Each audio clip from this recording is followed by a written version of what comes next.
چی میگی؟ فرض نیست. فرض است. هدف ما در اینجا که جنگ ما علیه نظام، هر کسی که از نظام دین دموکراسی پشتیبانی بکنه، هر کسی که از قانون اساسی پشتیبانی بکنه، جنگ ما علیه است. ما علیه ملت و مردم خود جنگ نداریم. ما به خاطر چوکی نمی جنگیم، ما به خاطر شریعت محمدی می جنگیم.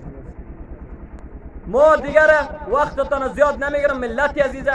هدف ما است که انشالله از این به بعد سر مال جانتون انشالله در امن است. اطمینان میتون برای شما ملت که سر خود ما به خاطر دفاع شما ملت فدا خواهد کردیم. یک جانی که داریم انشالله فدای شما ملت میکنیم، فدای قرآن میکنیم، فدای حکم اسلامی میکنیم. هر کسی که مشکل داره انشالله آرش شود، انشالله مشکلش طبق قرآن از انشالله حل میشه. اینو براتون وعده میتونم. و دیگر مسئله غیر مسئولی که صلاح شخصی داره اونو مردم نترسون. ما با صلاح شخصی کس کار نداریم. صلاحتون از خودتان است. و دیگر درباره کسایی که عربکی اردو بوده، هر وظیفه که در دولت داشته از طرف امارت اسلامی قابل عفو است، بخشش است. بیا سنای خود در زمین بمانه، برادری ماست، خط امن بگیره، در خانه‌های خود بنشیند. ما با او هیچ دشمنی شخصی نداریم.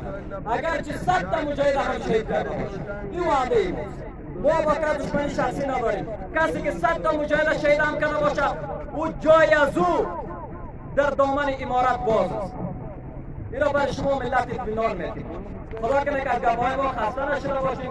خدا کنه که جور صحتمند و کامل باشیم. السلام علیکم و رحمت الله و برکاته.